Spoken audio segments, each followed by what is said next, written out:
گجرات کے، جس زمانے میں ہم بھی تجارت کرتے تھے،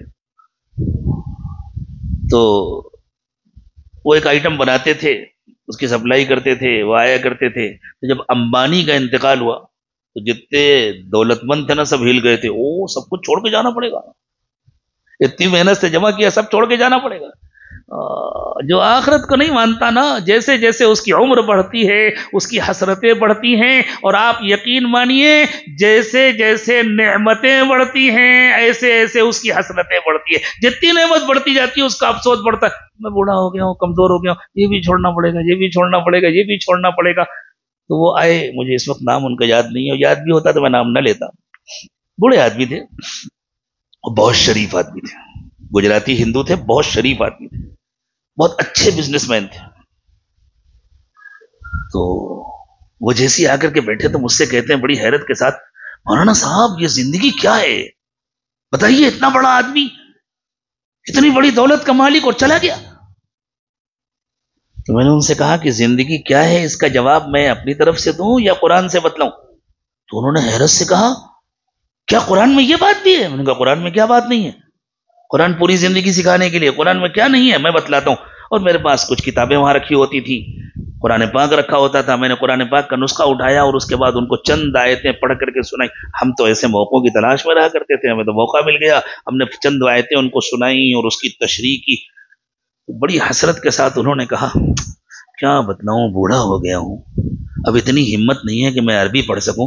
وہ سمجھی کہ قرآن تو عربی میں ہی پڑھا جا سکتا ہے، اس لیے کہ میں عربی میں پڑھ پڑھ کے سنا رہا تھا، ترجمہ کر رہا تھا، ورنہ میرے دل میں آیا کاش کہ میں بھی اس قابل ہوتا، میں عربی پڑھتا، میں قرآن ضرور پڑھتا۔ تو میں نے کہا کوئی بات نہیں، آپ عربی نہیں پڑھ سکتے لیکن آپ اپنی زبان میں تو قرآن پڑھ سکتے ہیں۔ تو انہوں نے کہا کیا ہماری زبان میں مل جائے گا؟ میں نے کہا کس زبان میں چاہیے، کس زبان میں چاہیے؟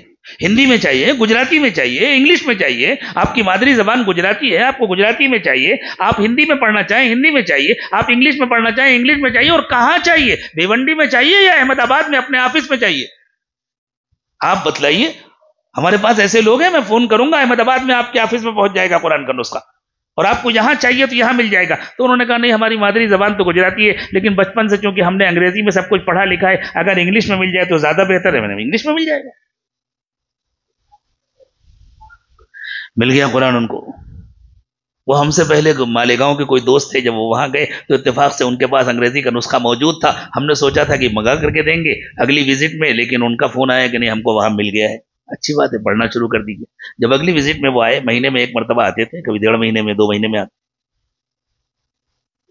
جو ہمارا لین دین ہوتا تھا وہ ہوا، اور میں نے ان سے پوچھا کیا بھائی آپ نے قرآن پڑھنا شروع کیا؟ کہنے لگے مجھے بہت اچھا لگتا ہے، میرے من کو بہت شانتی ملتی ہے، میں نے اپنی تکیہ کے پاس رکھا ہوا ہے، رات میں سونے سے پہلے میں ہاتھ پیر دھو کر کے پاک صاف ہو کر کے اور تھوڑی دیر قرآن پڑھتا ہوں، اس کے بعد سوتا ہوں، مجھے بہت سکون ملتا ہے، بہت اچھی نیند آتی ہے۔ میں نے کہا اچھا کیسا لگا؟ کہنے لگے مولانا صاحب کیسا لگا یہ تو بتلانا مشکل ہے، ایک بات بتلاؤں، میرا دل گواہی دیتا ہے یہ کسی انسان کی باتیں نہیں ہیں، میرا دل گواہی دیتا ہے یہ کسی انسان کی باتیں نہیں۔ تو میں نے ان سے کہا آپ کو بتائیں، آپ نے ایک بات اور مان لی، آپ زبان سے اقرار کریں یا نہ کریں آپ نے مان لیا۔ کہنے کہ وہ کیا؟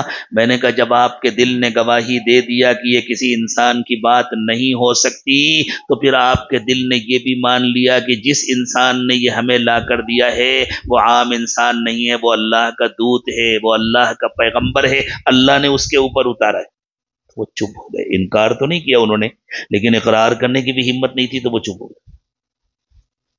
حضرت محمد صلی اللہ علیہ وسلم کی جو لوگ باتیں سنتے تھے اور حضور اکرم صلی اللہ علیہ وسلم کی جو زندگی دیکھتے تھے، آپ کی ہر بات اس کی گواہی تھی کہ آپ اللہ کے رسول ہیں، اور آپ کی زندگی کا ہر کام اس کی گواہی ہے کہ آپ اللہ کے رسول ہیں۔ لیکن مشرکین کے لیے ایک بڑی رکاوٹ تھی، وہ کیا تھی؟ انسان اللہ کا رسول کیسے ہو سکتا ہے؟ کوئی فرشتہ ہو تو ہو، گویا وہ یوں سمجھتے تھے انسان اتنے اعلیٰ مقام تک پہنچ ہی نہیں سکتا، سب کو اپنا جیسا سمجھتے تھے۔ انسان سے بڑی مایوسی کہ انسان کیسے رسول ہو سکتا ہے؟ اللہ نے یوں سمجھایا بے وقوف ہو، یہ سمجھو رسول کی بعثت کا مقصد کیا ہوتا ہے؟ ایک مقصد ہے اللہ کا پیغام پہنچانا، دوسرا مقصد ہے تم کو اللہ سے جوڑنا۔